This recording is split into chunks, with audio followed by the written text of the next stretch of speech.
Have you ever had a client that's looked absolutely thrilled? We're talking mirror selfies, hair flicks, 100 photos from every angle, shouting, honestly, I'm obsessed. This is exactly what I wanted. I'll definitely be back. And then nothing. No maintenance booking, no message, no reply to your follow-up, no return. And if you've been in this industry long enough, you'll know how confusing that feels. It's actually easier to emotionally process a complaint. At least a complaint gives you something to point at. Something went wrong, something upset them, something needs fixing. But when somebody seems genuinely happy and still disappears, that can really mess with your head. You start wondering, was it the hair? Was it me? Did they secretly hate it? Was I too expensive? Did they find someone cheaper? Did something happen that I didn't spot? And sometimes, yes, there might be a specific reason, but far more often, clients do not disappear because of one dramatic problem. They disappear because there was no retention system ever built around them. And that's what we're going to unpack today, because one of the most dangerous assumptions in the hair extension industry is if I do amazing work, clients will naturally come back. Sounds logical, but it also isn't true. Beautiful work helps, great experience helps, and happy clients help. But none of those things automatically create loyalty. And if you've ever felt like you're technically strong, clients are happy, but repeat business still feels less predictable than it should, this masterclass is for you. We've also included a downloadable lifetime client journey map because I really don't want this to be one of those that was interesting trainings that changes absolutely nothing. I want you to actually audit your retention process while you watch, because by the end of this, you should be able to pinpoint exactly where your clients are leaking from your business. So let's start with the myth, and that's that happy clients equal loyal clients. Nope. Happy clients equal satisfied clients. That is not the same thing. Think about your own life. Maybe you just had a really nice facial somewhere. Lovely experience, lovely therapist, beautiful result. Did you become loyal forever? Not necessarily. Or you bought something lovely online. Great quality, exactly as described. Would you automatically buy from them again? Not always, because satisfaction and loyalty are different psychological states, and hair extension stylists often confuse the two. Now with hair extensions, it gets even more interesting, because hair extensions are not a casual low commitment beauty purchase. This is emotionally loaded, financially significant, maintenance dependent, confidence sensitive, and in many cases identity related, which means your retention leaks are rarely random. They are behavioural, they're psychological, and they're system based. So let's break down why clients actually disappear. Open your client journey map if you've got it, because I want you to start scoring yourself honestly. Trigger number 1, no emotional anchor. Now, before anyone hears that and thinks I mean that you need to be everyone's best friend, absolutely not. This is not about forced over familiarity. This is about emotional relevance. Because some stylists deliver technically excellent work, but the appointment feels transactional. The client comes in, they have the consultation, the application, the payment. Bye. Is it polite? Yes. Is it professional? Yes. Memorable? Not necessarily. And humans repeat emotional, meaningful experiences far more than neutral ones.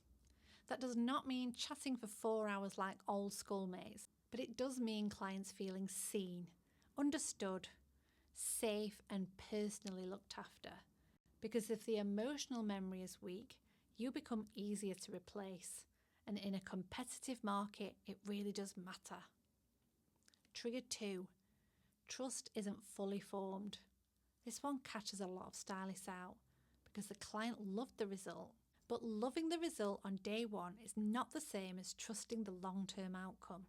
A client might be sitting there thinking, it looks amazing now, but what happens when I wash it? Is it going to tangle? Is it going to slip? Will it shed? Will it still look this good in 3 weeks?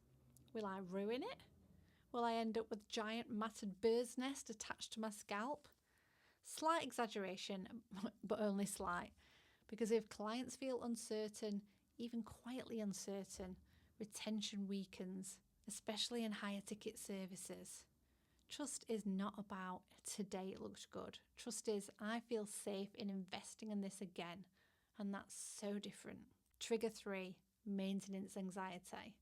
This is massive in hair extensions. A client can absolutely love her hair and secretly feel completely overwhelmed by owning it. Questions like, how do I wash it properly? How do I sleep with it? How hard do I brush? What if I pull the bonds out? What if I make it frizzy? What if it tangles? What products am I supposed to use? What if I do it all wrong? And here's what happens when people feel overwhelmed. They avoid it altogether. Human beings avoid things that feel stressful, even when they want the result. Think gym memberships, same psychology. A client can love the transformation and still quietly think that just feels like too much effort. Gone. Trigger 4, price regret. This is the silent one because most clients won't say it. They'll smile, they'll thank you, and they'll tell you that they love it. And then later privately think, that was lovely, but can I really justify every 6 to 8 weeks? Especially if cost expectations were not properly framed, or if maintenance reality wasn't made clear, or if the initial emotional high wears off and logic kicks in. Price regret doesn't always mean that you're too expensive. That's an important distinction. Sometimes it means the client never properly understood the long-term financial commitment. That's not a pricing problem, that's an expectation management. Trigger 5, no habit was created. Honestly, this is probably one of the biggest retention killers in this industry. If the client leaves without a clear maintenance expectation, you are relying on memory, motivation, and life admin, and that is a terrible strategy because real life happens. People have got work, school runs, holidays, partner drama, unexpected bills, and general life chaos. And suddenly, that maintenance appointment they meant to book just never happens. And it's not always emotional, it's just behavioural. If no habit is created, drift happens. Trigger 6, identity mismatch. This one's fascinating.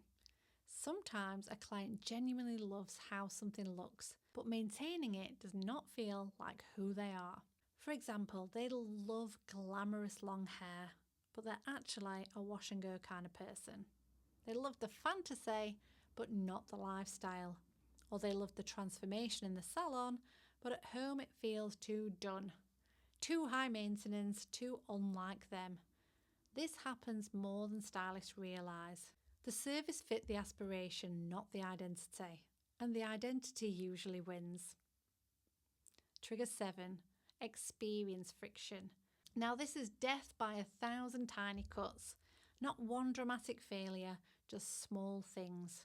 This might be rushed checkout, confusing aftercare explanation, difficult booking process, poor communication, late replies, awkward payment moment, feeling hurried at the end, inconsistent experience, no warmth post-appointment.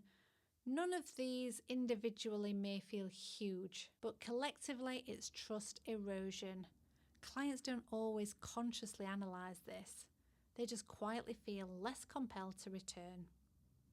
Trigger 8, simple forgetting. Not glamorous, not psychological, just human. Sometimes the client didn't leave because they hated you. They just got busy, and that's it. And if your retention depends on them remembering at exactly the right moment, you don't have a retention system. You have wishful thinking, my friend. So now let's move into the practical framework, because just understanding why they disappear might be useful, but fixing this is what really matters. This is the loyalty ladder. I want you to think about where your clients are falling off.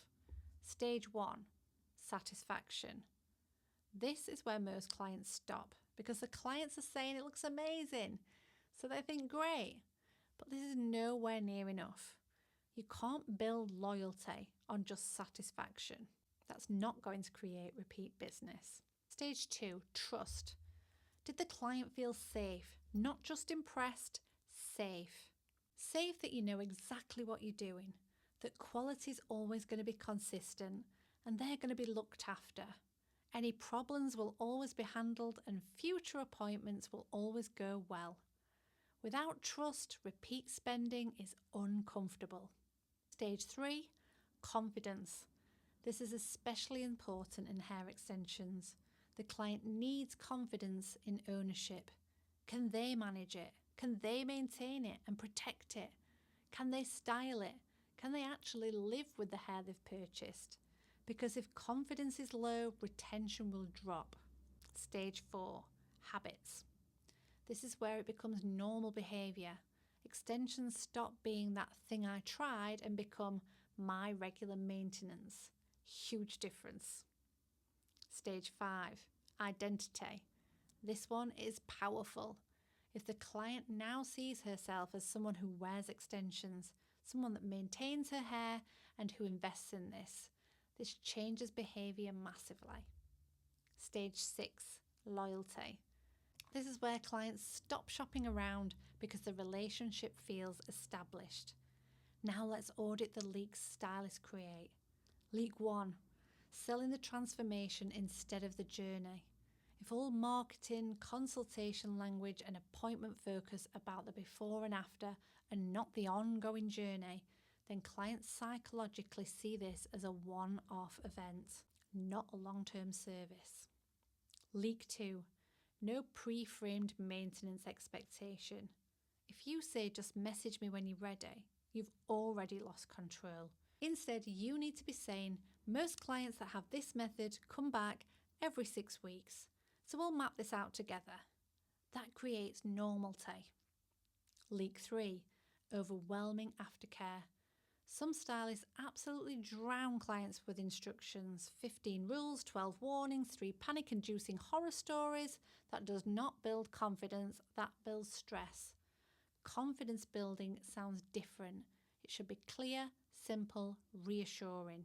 Leak 4, weak emotional touch points. No check-in, no reassurance, no first wash confidence support. Client feels alone. Leak 5, no frictionless rebooking system. If rebooking feels annoying, effortful, unclear or just plain inconvenient, then retention's going to suffer. Leak 6, assuming silence means satisfaction. Dangerous.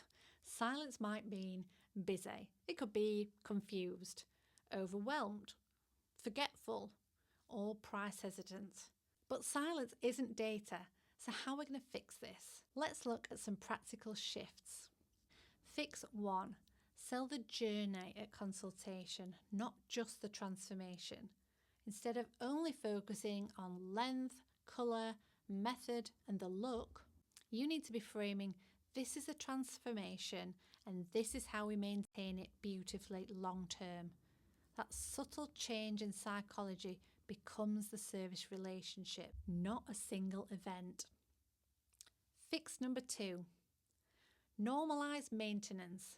Make it expected, not optional. Language matters. Instead of saying, just drop me a line when you're ready, you need to be saying your maintenance will usually be around week 6, depending on growth and lifestyle. That's completely different psychology. Fix 3, engineer confidence. Clients need to leave feeling like I know exactly what I'm doing. That means clear care instructions, simple guidance, reassurance and availability for support, not overwhelm. Fix 4, create signature emotional touch points. For example, a 48-hour check-in with a simple message like, just checking in, how are you getting on with your new hair? This is going to do several things. A, it shows that you care. B, it creates reassurance. C, surfaces problems early and strengthens emotional connection. Fix 5, reduce booking friction. Make returning so easy, obvious, fast, simple and low effort. Fix 6, create belonging. This is where identity strengthens, language helps. Not if you ever want them redone. Instead, your next maintenance or your refresh appointment. Subtle, but powerful. Let's make this tangible. If we had two stylists with the same technical result, stylist 1, beautiful hair, client loves it, leaves happy, gets a vague aftercare chat. No follow-up, no maintenance expectation, no pre-book, no check-in afterwards, and the client gets busy. Then she gets nervous washing it, puts off messaging, feels slightly unsure, weeks pass and gone.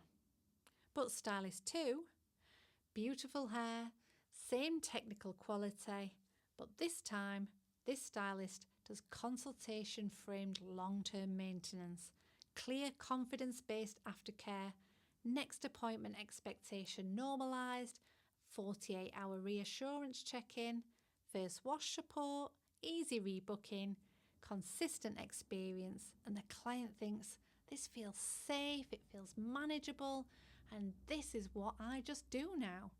Same hair, but different psychology. And ultimately that means different retention. Now I want you to open the lifetime hair extension client journey map and score your business honestly. At stage 1, we're looking at inquiries. Do clients understand this is a maintained service? Then stage 2, the consultation. Do you frame expectations clearly? Stage 3 is install day. Does the experience feel emotionally strong? Stage 4, we're looking at the checkout. Is the next steps obvious? Stage 5 is the first 48 hours. Do they hear from you? Stage 6 is their first wash. Do they feel confident? Stage 7, maintenance period. Are reminders or touch points in place? And then stage 8, repeat booking. Is repeat booking frictionless? Stage 9, identity building. Do clients feel like retained clients or random purchasers? This is where businesses quietly lose huge money, because losing one extension client isn't just one appointment. It's potentially losing years of recurring revenue, and that's the mindset shift. Retention is not a nice extra, it's a business infrastructure, because acquiring new extension clients is actually really expensive with time, marketing, inquiries, consultations, content, trust building, and keeping the right clients longer is usually one of the fastest profit improvements available. It's also important to mention that not every lost client means failure. Some clients genuinely aren't the right fit. Some might have moved away to a new area.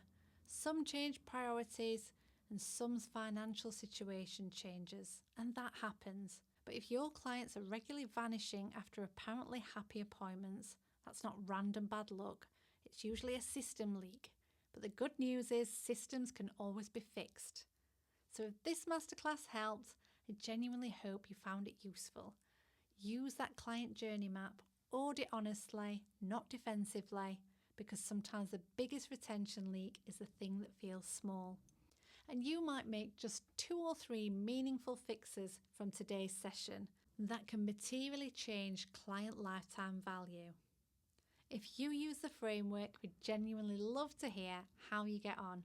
And if there's a business growth topic that you'd like us to cover in a future Roots masterclass, let us know, because this academy is here to help you build a stronger, calmer and more profitable business. Sometimes the biggest growth move isn't finding more clients, it's finally keeping more of the good ones.